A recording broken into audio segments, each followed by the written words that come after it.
반갑습니다. 예, 안녕하십니까. 부산 동래구 온천동 금정마을 무량사 법천입니다. 법천 스님과 함께하는 불교 공부방 밴드에서 매주 화요일, 수요일 라이브로 부처님 말씀 강독회를 하고 있습니다. 매주 화요일에는 아함경, 매주 수요일에는 미란타왕 문경을 함께 공부하고 계십니다. 오늘 불기 2567년 11월 7일 화요일에는 아함경 강독회 17번째 시간이 되겠습니다. 예, 그러면 잠시 3기열이부터 하고 계속하도록 하겠습니다.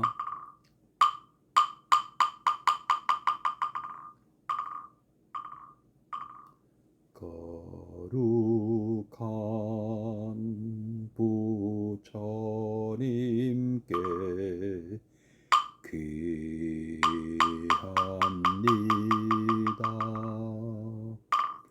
거룩한 가르침에 귀합니다.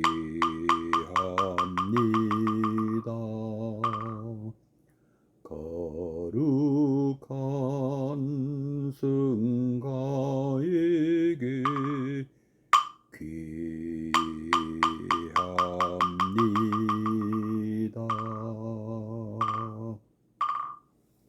예, 수자무살님, 예, 반갑습니다. 예, 잠시 입증해 드리겠습니다.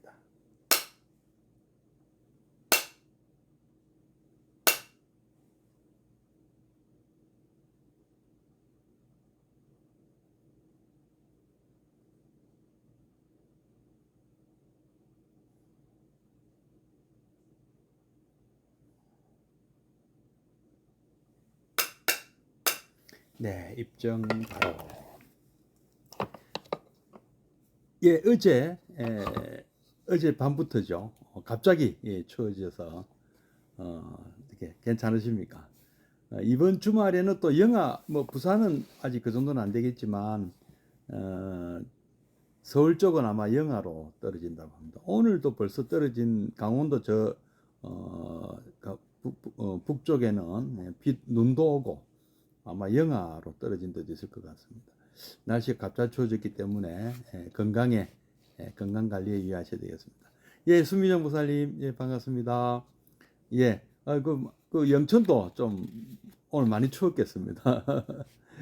예, 오늘은 이 마츠다니 후미오 교수님이 쓰신 아함경 오늘 95페이지 부터 할 차례인데요.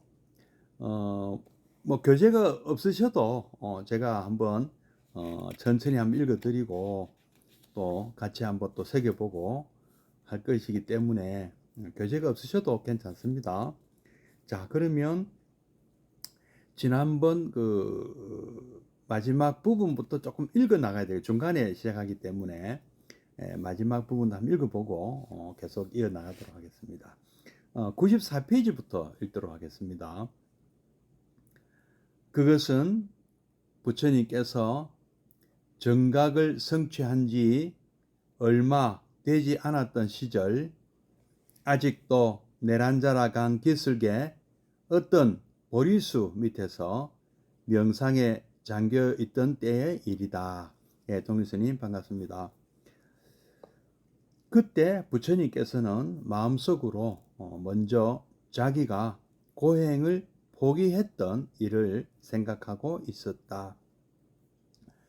그 순간 마라는 부처님의 심중을 눈치채고 개성을 가지고 도전해 왔다.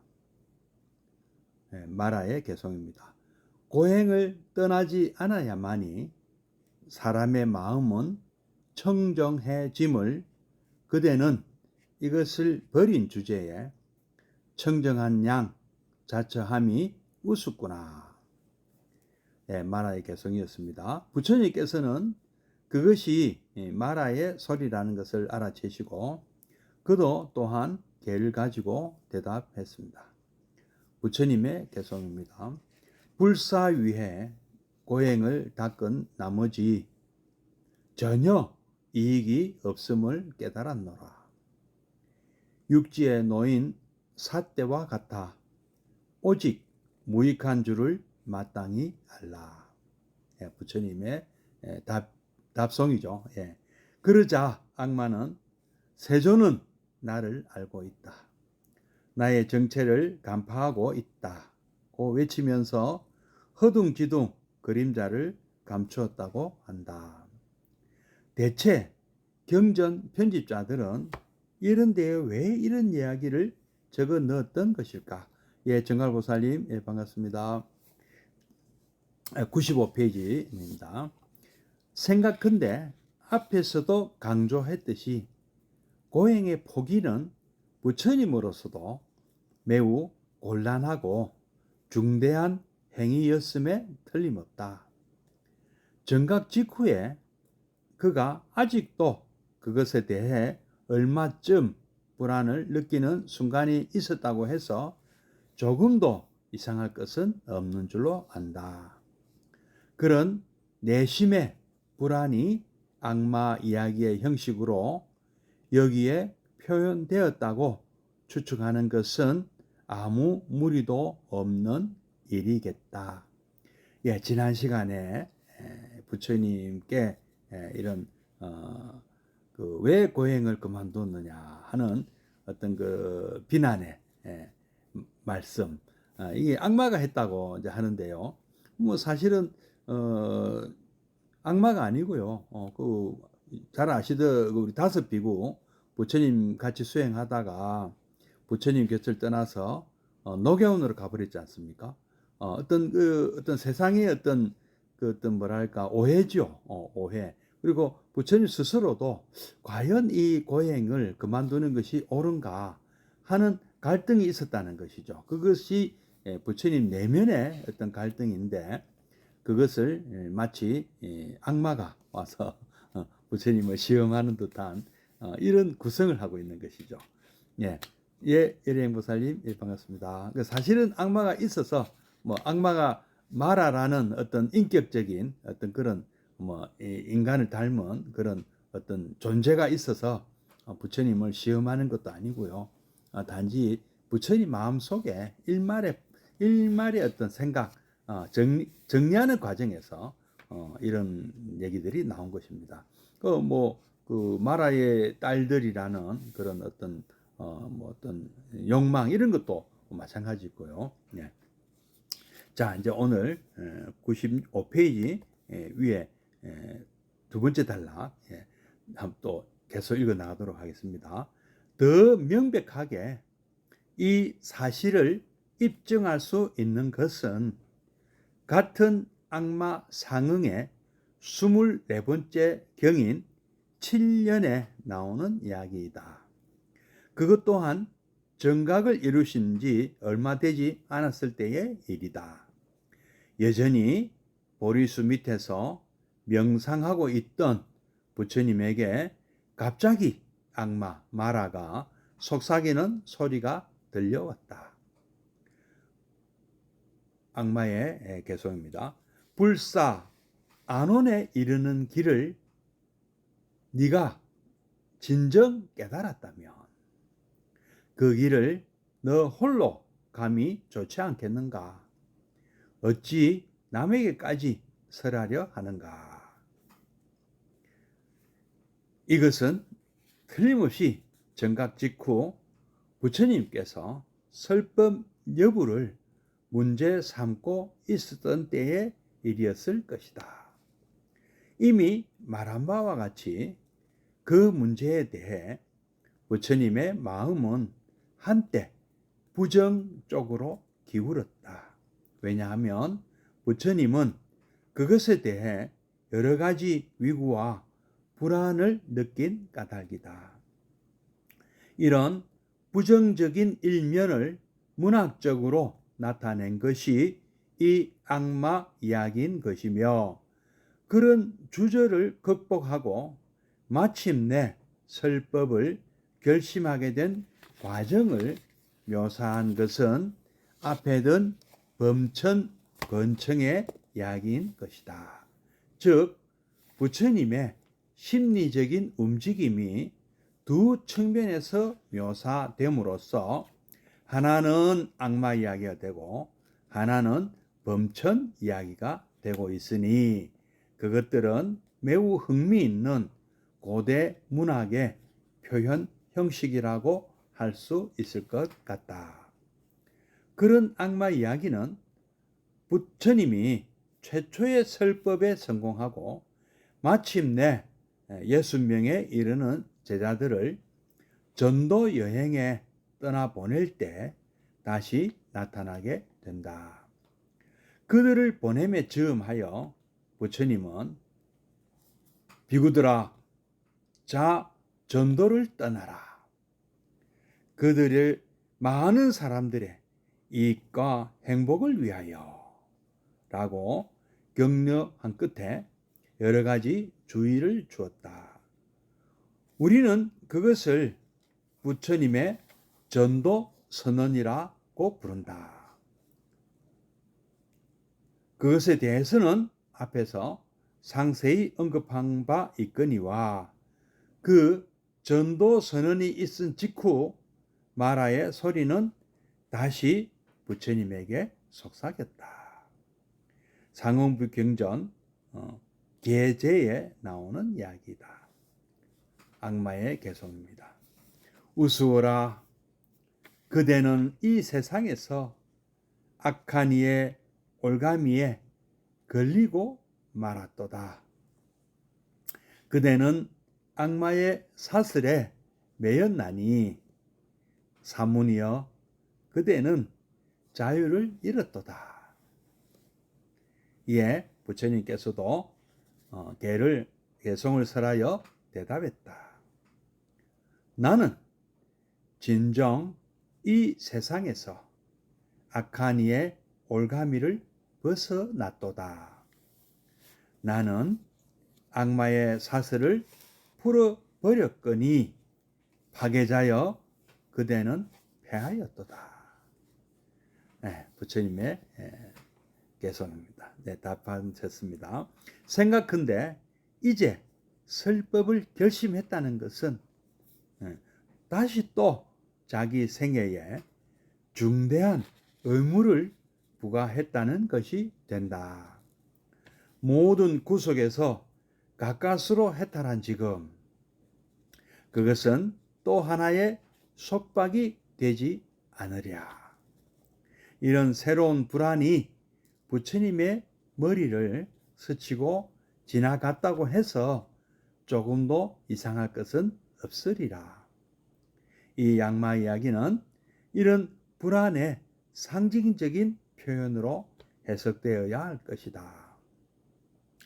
여기서 꼭 짚고 넘어가야 할 것은 대승불교가 전하는 악마 이야기, 즉 부처님과 관계되는 이 악마 이야기와 이 아함부에 나타나는 악마 이야기는 그 시기 설정이 매우 다르게 되어 있다는 사실이다. 대승에서는 그것을 모두 부처님 성도 이전의 일이라고 기록하였으며 정각 이후에 부처님은 완전히 악마의 시련으로부터 벗어난 것으로 여기고 있다. 즉 부처님의 인간성이 아함부의 여러 경전과는 전혀 다른 각도에서 파악되고 있는 것이다. 말하자면 부처님은 이미 인간보다 훨씬 높은 절대자로서 인식되어 그 인간성은 아주 희박해진 느낌이 없지 않다. 그러기에 정각 이후에 부처님과 악마를 관련시킨다는 것은 도저히 생각할 수도 없었을 것임에 틀림없다.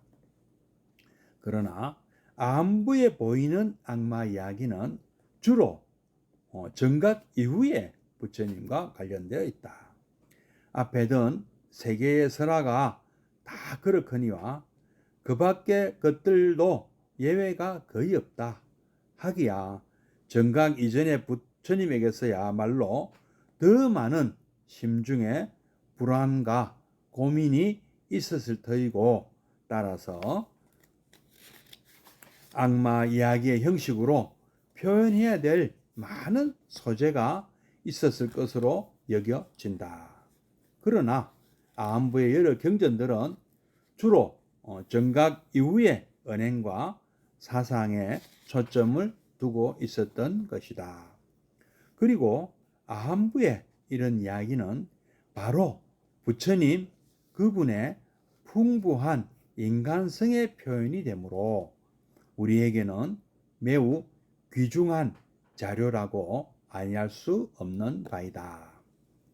이런 악마 이야기를 통해서 보면 부처님도 때로는 식욕의 유혹을 받기도 했고 어떤 때는 수면의 유혹과도 싸워야 했던 모양이다.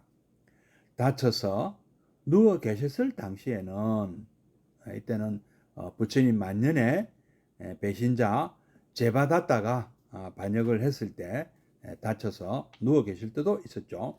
무엇인가 불안을 느낀 적도 있었던 것 같다. 또는 여러 사람들을 상대로 법을 설하다가 갑자기 이래서 될까 하는 불안을 느낀 적도 여러 번 있었던 모양이다. 악마 상응의 14번째 적절이라는 이름으로 불리는 경에는 이런 이야기가 있다. 경문입니다. 이렇게 나는 들었다. 여시아문이네. 어느 시절 세종께서는 코살라 왕국 에카사라라는 바라문 마을에 계셨다. 거기서도 역시 세종께서는 많은 제가 신도들을 상대로 법을 설하셨다. 그때 악한 한 마라는 악마는 이렇게 생각했다. 지금 사문 고타마는 대중에게 애워싸여 설법을 하고 있는 중이다.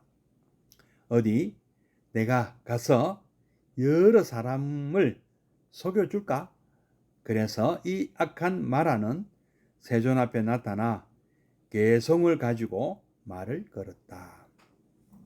악마의 개성입니다. 다른 사람들에게 법을 설함은 현명한 그대의 할 일이 아니니 그대여 그 짓을 굳이 하여서 탐심과 노여움에 매이지 말라. 세존은 그것에 대답하셨다. 남의 이익과 동정을 위해 깨달은 사람은 가르치나니 탐심과 노여움을 열에는 진정 이미 모두 해탈하였노라. 그때 악한 마라는 세존은 나를 알고 있다. 나를 간파하고 있다고 하면서 괴로워하고 의기소침해서 자취를 감추었다. 해강면 보살님, 반갑습니다. 어서 오십시오. 오랜만에 뵙습니다. 나는 마츠다니 후미오 교수님이죠. 이 경전이 전하는 부처님의 설법자로서의 태도를 매우 좋다고 생각한다. 이건 역시 악마 이야기의 형식으로 표현되었으니까 우리는 그 표현을 넘어서 부처님의 심중을 살필 필요가 있으려니와 여기에서 발견되는 부처님의 설법 태도는 다른 종교인들의 그것과는 썩 다른 면이 있는 듯하다. 그것은 거칠게 부르짖는 예언자의 태도가 아니다. 지나친 자신감으로 무반성하게 엮어 세우는 설교 태도 또한 아니다. 자기는 과연 이 사람들에게 설법할 자격이 있겠는가? 그것이 정말 어울리겠는가? 또는 탐심이나 노여움에 사로잡히는 일은 없겠는가? 이런 인간다운 불안이나 반성이 마음에 오고 간다는 것은 도리어 남을 가르치는 사람이라면 반드시 갖춰야 할 조건임에 틀림없다. 그리고 부처님이야말로 그런 설법자였음을 이 이야기가 말해주고 있는 것이다. 예, 오늘 이제 여기까지 읽겠습니다. 예, 김한 교사님, 예, 반갑습니다. 어서 오십시오. 예. 예, 이제 고대 경전의 이 악마 이야기들은 이 마츠다니 후미오 교수님 주장에 의하면은 부처님의 어떤 내적 갈등이다. 실제로 어떤 뭐 악마라는 어떤 그 객관적인 또는 인격적인 그런 존재가 나타나서 부처님과 이렇게 개성을 주고받는 것이 아니고 부처님 마음 속에 어떤 일어나는 일말의 어떤 갈등이다. 갈등 요소를 부처님께서 이렇게 제거해 나가는 과정으로 그렇게 보이는 것이죠. 이제 지난번에도 얘기 나왔던 범천 권청 역시 어떤 진짜로 뭐 범천이 나타나서 부처님을 설득한 것이 아니고 그 시대에 부처님께서 정각을 이루시고 이 시대가 나를 요구한다. 나를 부른다. 내가 가서 저 많은 사람들에게 이 가르침을 전해야 되겠다. 그래서 알아들을 사람들은 내가 하는 얘기를 알아듣고 나처럼 이 어떤 이 질곡에서 이 탐진치 삼독심에 찌들어 이 고를 독하에 이리저리 휘둘리는 그런 질곡에서 구출해 줘야 되겠다. 제도를 해줘야 되겠구나. 이렇게 결심하게 된 그 과정이 범천이 권했다. 그러니까 요즘식으로 얘기하면 뭐 어떤 그 시대적 요구죠. 부처님은 2600년 전에 인류 사회가 꼭 모셔야 될 분이었던 것입니다. 그때 당시에 참 초기 말하는 그 서양의 철학자 야스퍼스가 그랬나요? 추계 시대라고. 격변의 시대였습니다. 2600년은 이 인도만 그랬던 것이 아니고 중국도 그랬고요. 중동도 그랬고요. 서양도 그랬습니다. 그래서 소위 말하는 철기 문명이 급속도로 확산되면서 인구도 늘어나고 어떤 고대의 어떤 그 수렵 문화라 수렵 채취에서 농경 사회로 넘어가는 또는 유목민도 등장하고요. 또 농경민도 등장하고요. 그리고 도시 문명도 생기고요. 사람들이 또 많이 모여서 살게 되고 그러다 보니까 어떤 새로운 질서, 전쟁도 많이 나고요. 또 그리고 잉여 농산물, 농기구가 개선이 되니까 잉여 농산물이 또 많이 생겨서 또 이렇게 하여튼 전쟁 또는 약탈 하여튼 참 이전까지 없었던 그런 사회 현상들이 많이 일어났던 것이죠. 그래서 어떤 그 참 뭐랄까 약육 강식의 어떤 그 동물적인 그런 그런 투쟁 이런 단계에서 이렇게 살아서는 안 된다. 사람이 이렇게 많이 모여 살면은 이러한 어떤 기준으로 살아야 된다. 그래서 중국 같은 경우는 제자 백가라는 수많은 그런 가르침들이 등장하지 않습니까? 그 제일 유명한 분이 이제 공자님 같은 분이죠. 그 말고도 도자, 장자, 순자, 묵자, 이런 많은 그런 그 제자 백가들이 등장할 때 아닙니까? 법가, 한비자 이런 사람도 있고요. 그리고 이제 서양에는 소위 말하는 이제 그리스에 이제 소피스트들이 나타나지 않습니까? 또 그 중에 또 가장 유명한 분은 소크라테스죠. 소크라테스, 플라톤, 아리스토텔레스 이런 분들, 피타고라스 등등 우리가 참 아는 이름들이 많이 등장하지 않습니까? 그리고 이제 인도에도 이 예, 그 육사회도니 뭐 이런 그 참 어떤 그런 이런 그 철학자 요즘 서양 철학에 등장하는 그런 모든 학파들이 다 나온다고 합니다. 뭐 심지어는 회의론자까지 나왔죠. 회의론자도 나오고 이론론, 이원론, 뭐 회의론 뭐 다 나왔습니다. 다 나와가지고 참 어떻게 그런 그 정도로 이게 유일신 그러니까 신을 믿는 여러 가지 그 자연신을 믿던 사회가 무신론이 등장한 놀라운 일이죠. 근데 이거는 인도만 그런 것이 아니고요. 중국도 마찬가지였습니다. 중국도 2600년 전 춘추 전국 시대에 이미 이 신을 극복했습니다. 중국은요. 중국은 주나라가 은나라를 멸망시킴으로 해서 은나라가 신정 국가였거든요. 그런데 이 주나라가 등장하면서 중국은 일찌감치 신을 떠난 나라입니다. 지금까지도 그렇습니다. 중국은 이렇게 신을 믿는 종교가 아니에요. 굉장히 그 인간 중심의 사회가 오랫동안 인간 중심의 사회였습니다. 좀 참 독특하죠. 서양과 인도하고도 다르죠. 인도는 처음에는 부처님 등장할 때만 해도 브라만교라는 신을 믿는 종교가 가장 유력한 종교였는데요. 부처님 당대에 무신론들이 많이 등장했습니다. 무신론이 등장하고 그 무신론에는 뭐 아지비카라든지 뭐 그다음에 뭐 로카야타라든지 또 이 자이니즘이라든지 그리고 불교가 최종 승리자가 됐죠. 거기서 그러니까 무신론이나 불교는 무신론이라기보다는 유일신을 있을 수가 없다고 보고 뭐 신과 상관없이 인간 스스로 탐구하는 거죠.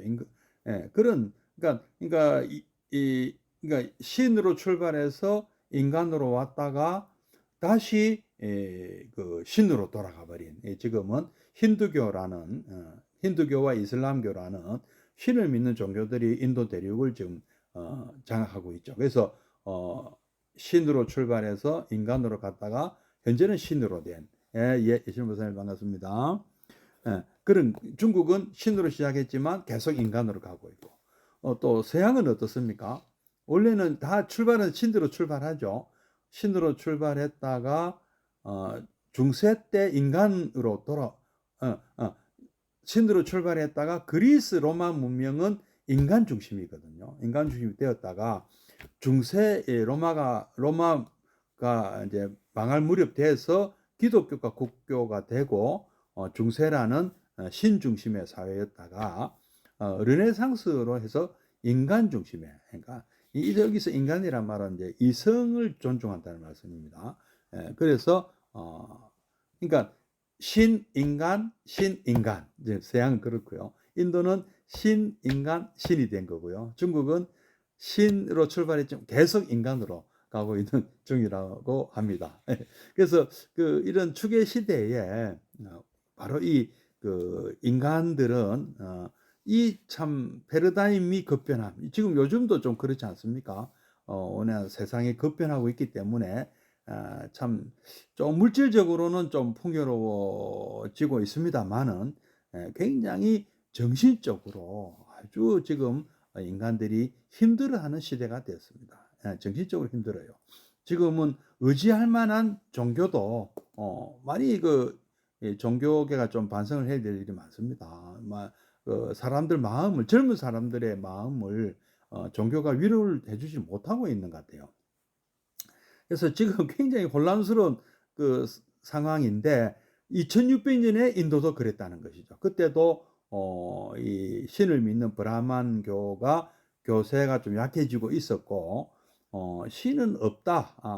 그러면 어떻게 해야 되나 하는 것들이 수많은 종파들이 나타났죠. 아까 말씀드린 로카야타라든지 아지비카라든지 자이나교라든지 또 회의론자, 각양각색의 어떤 주장들이 난무했는데 거기서 부처님이 새로운 어떤 이 해법을 인간 인간 회복이죠. 인간 이성의 회복이라는 그 부처님은 전륜성왕처럼 무력으로 전쟁을 없애고 통일하고 이 어떤 시스템으로 평화를 가져오는 분이 아니고 인간 자체를 계도해서 사람들의 마음을 참 그 다 부질없는 탐진치라는 이런 산독심이 스스로 둑하를 부르는 거잖아요. 알고 보면 우리에게 오고 있는 이 고라는 것이 다 이 탐욕,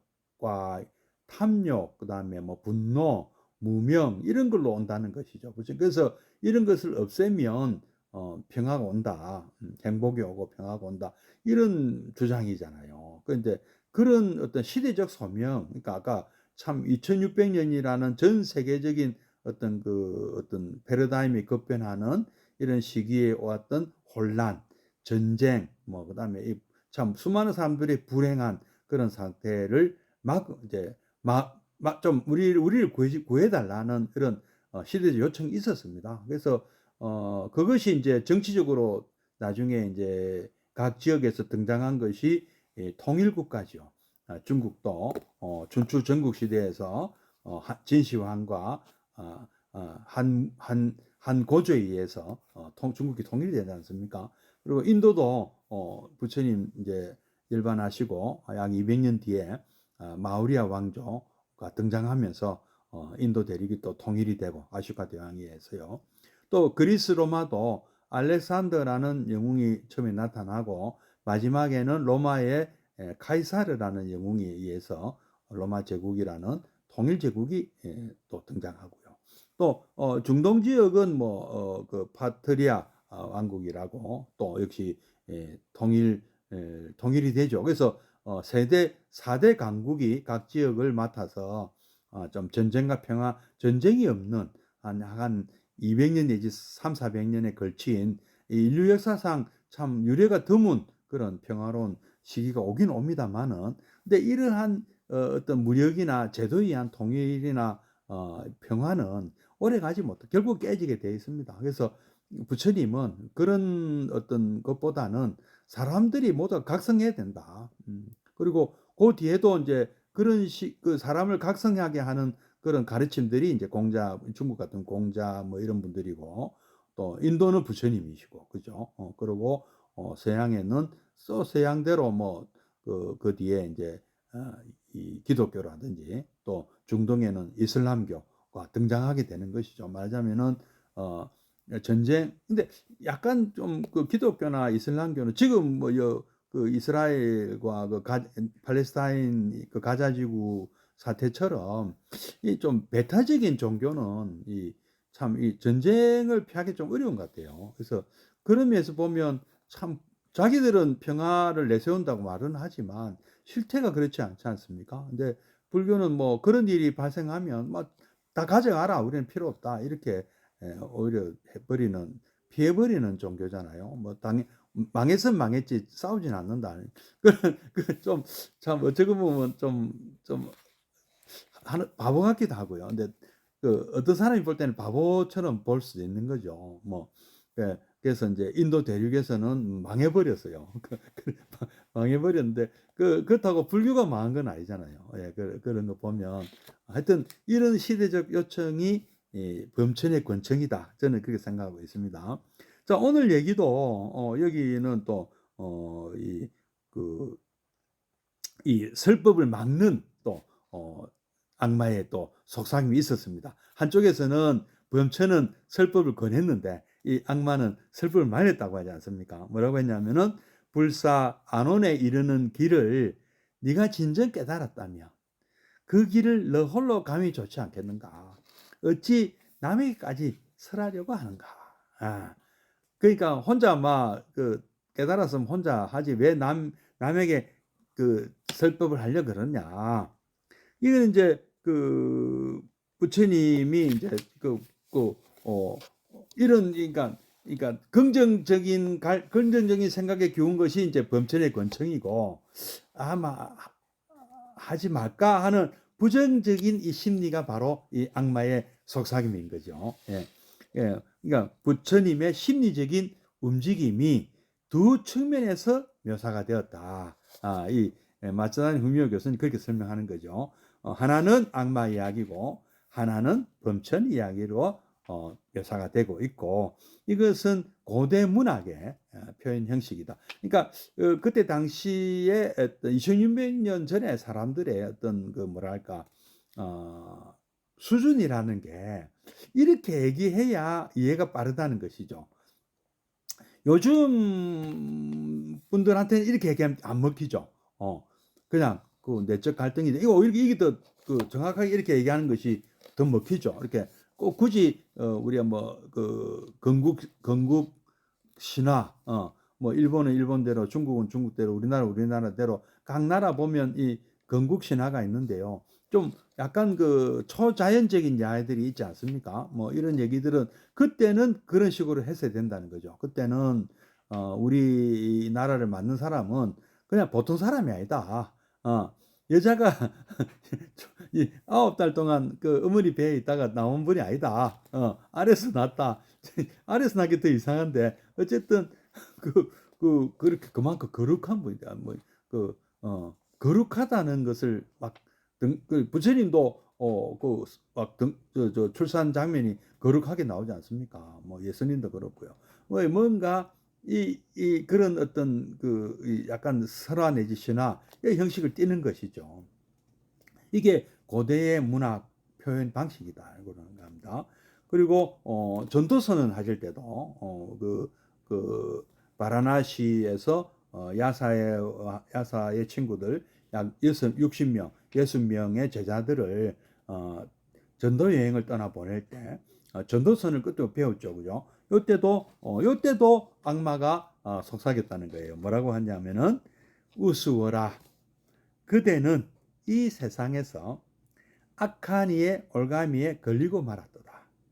그대는 악마의 사슬에 매었나니 사문이여 그대는 자유를 잃었도다. 편히 살지 또 뭘 또 이렇게 또 뭐 슬픔하러 가야 되고, 그러니까 이거 역시 이제 범천의 권천과 반대되는 그런 이제 부정적인 측면이죠. 뭐 그래서 부처님도 답을 하시죠. 나는 진정 이 세상에서 악한 이의 올가미를 벗어났도다. 나는 악마의 사슬을 풀어버렸거니와 파괴자여 그대는 패하였도다. 슬픔을 결심했다 하는 것은 또 이제 속박이라는 거죠. 그 속박이라는 겁니다. 저도 이게 매주 화요일, 수요일 뭐 1시간밖에 안 되지만 참 이 프로그램이 있는 것이 저에게도 속박이죠. 속박이고 또 뭐 부산구치소 가는 거나 뭐 동해어려원 가는 거나 다 어찌 보면 속박입니다. 속박인데 뭐 부처님 비교는 안 됩니다만은 저도 부처님 제자로서 부처님 밥을 먹고 있잖아요. 밥값은 해야 될 거 아니냐 그죠. 그래서 저는 뭐 그런 차원에서 제가 참 뭐 많이 알아서가 아니고요. 많이 알고 그 어떤 그런 것은 아닙니다. 그런 것이 아니고 그래도 참뭐 이렇게 같이 공부하시겠다는 분이 계시면은 한 분이라도 계시면은 저는 기꺼이 같이 이렇게 또 저도 공부하고 또 듣는 분들도 도움이 되면 좋겠다 하는 그런 마음에서 또 제 가까운 분들이 반드시 참 이 부처님의 은혜 불운을 잊고 행복하시길 바라는 행복하셨으면 정말 행복하시길 바라는 마음으로 이렇게 하고 있습니다. 예. 중대한 의무를 부과했다. 뭐 그 정도 저는 그 정도는 아니고요. 어떤 부처님께서는 어마어마하게 어떤 이 참 중대한 결심을 하신 것이죠. 예, 호정거사님 어서 오십시오. 예.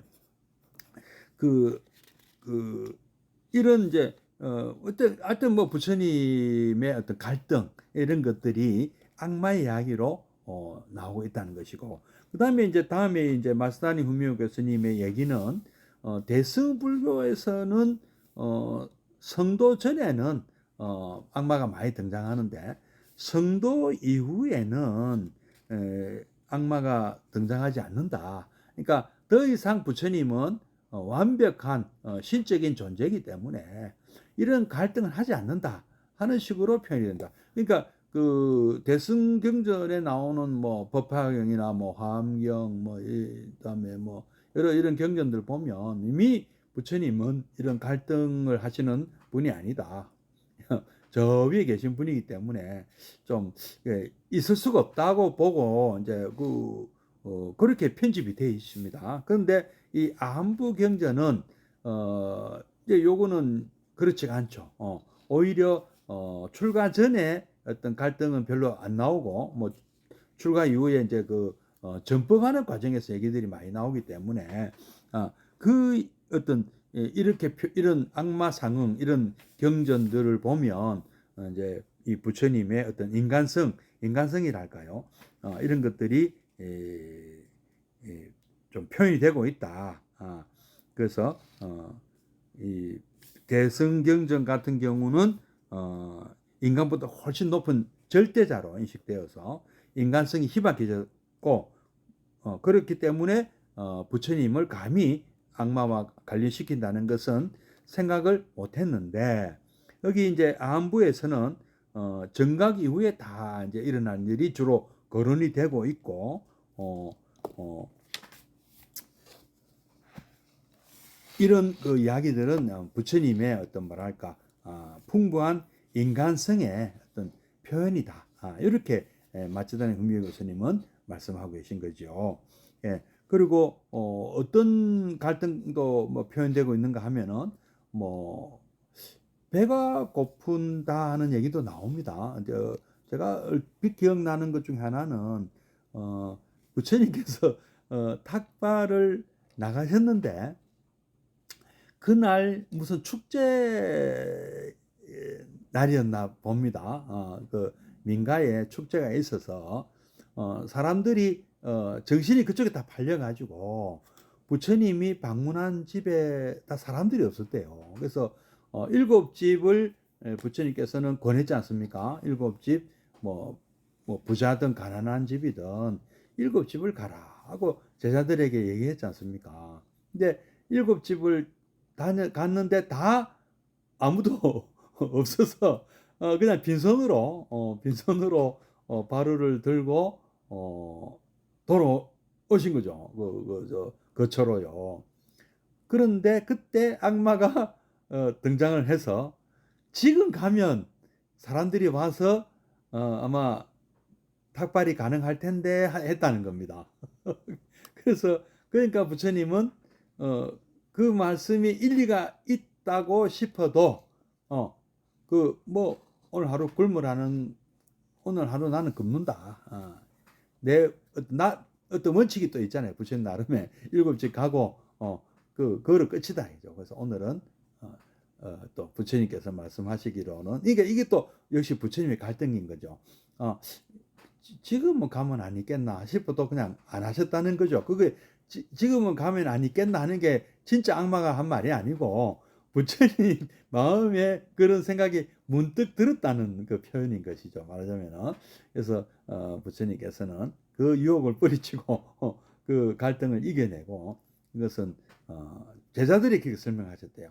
전생에 내가 무슨 잘못을 했는데 그 업보를 내가 오늘 받은 것이다. 이렇게 표현하셨다는 거죠.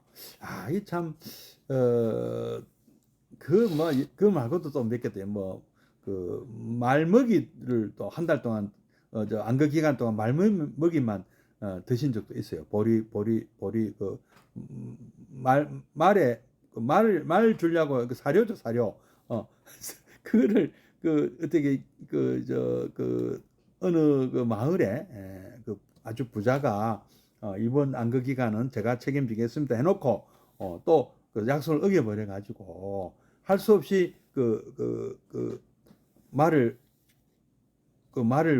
말장사입니까? 하여튼 그런 사람들이 확보해 놨던 말 사료를 가지고 제자들과 함께 또 안거를 넘겼다는 그런 이야기도 나오고 합니다. 이제 이런 거, 그 다음에 수면의 유혹,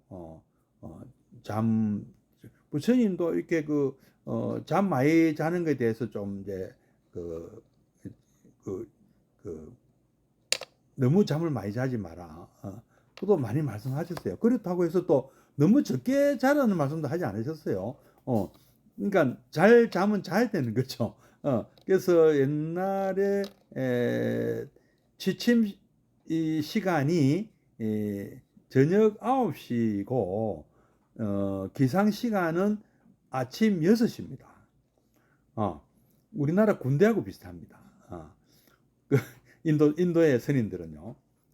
원래 그랬대요. 근데 자, 우리 군인들은 어떻습니까? 아침에 밤에 9시에 지침 점호를 합니다. 9시에 지침 점호를 하고 6시에 기상을 해요. 그러면 9시에 자면 9시 이제 자는 건 아니에요. 9시 자는 걸로 생각하시면 안 됩니다. 지침 점호하고도 한 빠르면 9시 반, 늦으면 10시쯤 이제 취침을 하게 되거든요. 그럼 10시부터 6시면은 몇 시간 자는 겁니까? 8시간. 이 군사 비밀은 아니죠. 8시간을 자는데 8시간 다 자는 게 아닙니다. 문제는 한 그 중에 2시간은 보초 써야 돼요.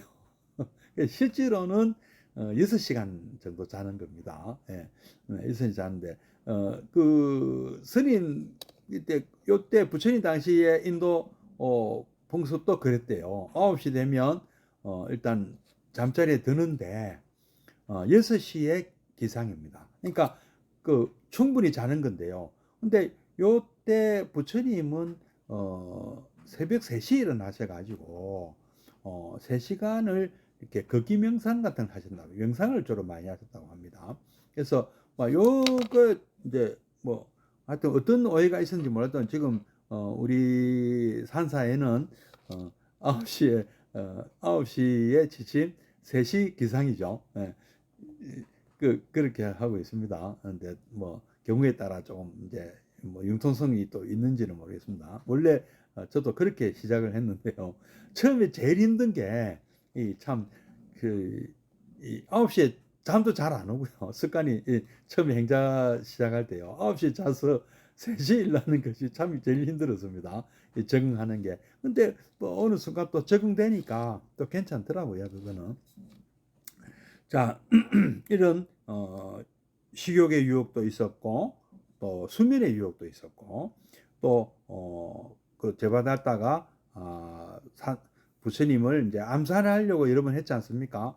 뭐 자객도 시켰는데 뭐 그것도 실패하고 또 코끼리에 술을 먹여서 난동을 뭐 부려서 다치게 하려고 했는데 실패하고 그래서 제바다다가 직접 산에 올라가서 부처님이 밑으로 산길을 가는데 위에서 돌을 굴렸대요. 근데 그것도 실패를 하는데 그 파편이 부처님의 발에 돌 파편이 이제 튀어가지고 부처님이 발을 다친 적이 있습니다.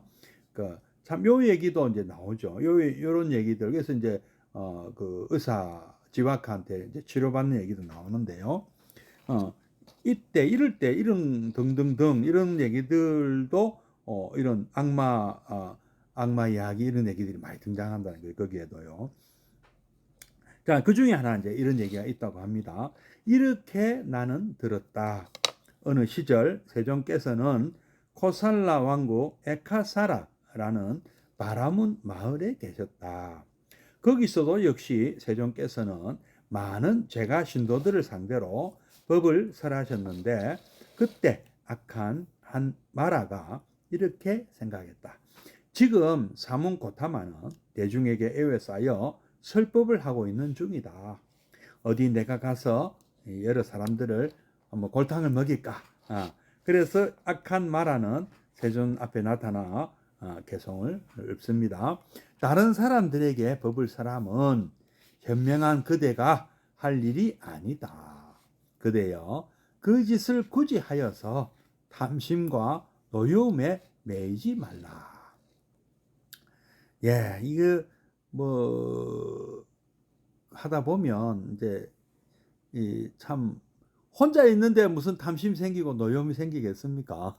사람 많이 만나다 보면 탐심, 노여움 생긴 수도 있다. 그러니까 아예 일을 벌리지 말라는 말씀인데요. 부처님이 이렇게 말씀하셨습니다. 남의 이익과 동정을 위해서 깨달은 사람은 가르치나니 탐심과 노여움을 열에는 진저 이미 모두 해탈했노라. 그때 악한 이 마라는 세조는 나를 알고 있다, 나를 간파하고 있다고 하면서 괴로워하고 의기소침해서 자취를 감추었다. 이 부분은 이제 관용적으로 나옵니다. 모든 악마 얘기에 관용적으로 나오거든요. 근데 이제 부처님께서는 왜 이런 개송을 읊으셨냐 하니까 항상 설법을 앞두고 이제 한 번 더 본인의 어떤 그 뭐랄까 심정을 한번 또 이렇게 그 표현하신 거다는 거죠. 설법의 태도가 뭐냐 하면은 지금 이게 과연 내가 이 사람들에게 설법을 하는 것이 옳은가, 이게 적절한가, 그리고 이것이 혹시라도 내가 탐심이나 노여움에 사로잡히는 또 그런 어떤 결과가 초래하지 않겠는가, 이런 것을 한 번 더 생각해 보신다는 거죠. 근데 이제 대개 보면 우리가 이웃 종교의 어떤 창시자나 또는 종교인들 보면 막 그냥 예언자, 내가 계시를 받았다 하고 막 부르짖고 선동하고 그리고 지나친 자신감, 그래서 막 설교 태도가 좀 이렇게 선동적이다, 선정적이다, 이런 태도를 좀 갖고 있는데 부처님께서는 그러지 않으셨다. 이제 제가 그때 정성교도소입니까? 그래서 한번 어떤 일이 있었냐면 그때 소장님이 그러시더라고요. 목사님이 자기 설교를 제소자들이 설교를 안 듣는다고 왜 설교를 듣도록 좀 혼을 좀 내달라 하시더라. 그래서 저보고 그 얘기를 해주시더라고요. 그래서 참 제가 좀 의아하게 생각했습니다. 설법을 듣도록 하는 것 역시 설법자에게 달린 것이 아니냐. 바로 정말로 그분들의 어떤 위해서 참 이렇게 충정으로 충심으로 저 제소자들을 위해서 설법을 하는데 귀담아 듣지 않을 이유가 없다. 마치 이제 그 목사님은 이렇게 했겠죠. 그냥 거칠게 부르짖고 선동하고 아니면 저속하게, 이제 다 그렇다는 얘기는 아닙니다. 아마 안 들은 까닭이 있을 거 아니에요. 뭔가 좀 강압적이고 뭔가 이런 식으로 하면 듣지 않아. 이제 불교 기독교 떠나서 그렇게 해갖고는 설법 제소자들이나 또 설법 대상자들이 들으려 하지 않는다는 것이죠. 그 내용이 참 그분들에게 정말 감동을 줘야 되거든요. 그래서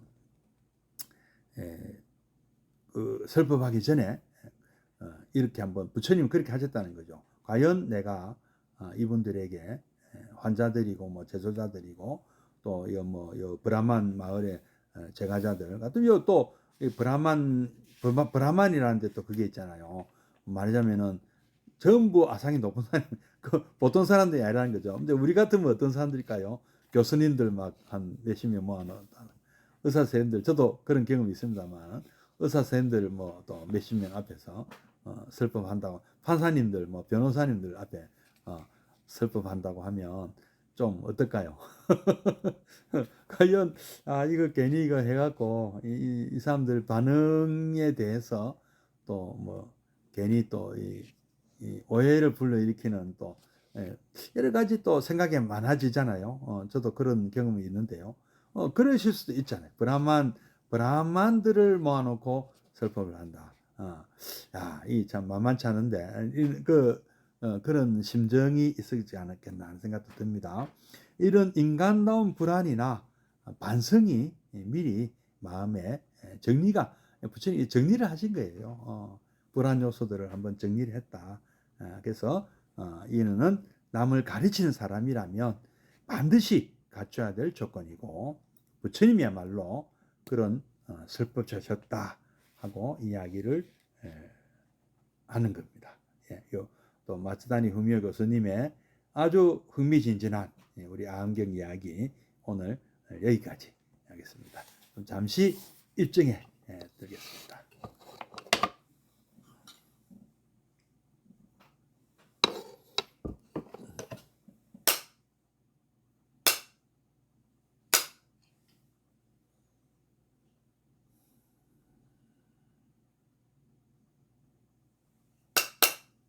입증 바로 사홍선하고 마치도록 하겠습니다.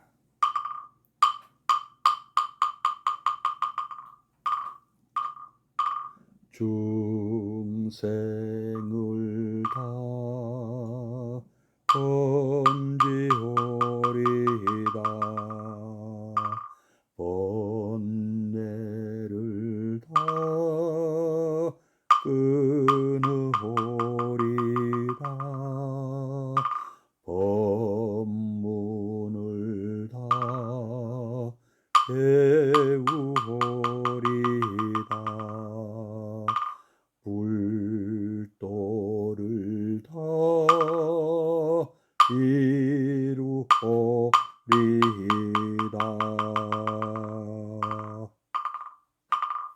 예, 고맙습니다. 예, 또 내일 또 뵙겠습니다. 예, 성불하십시오.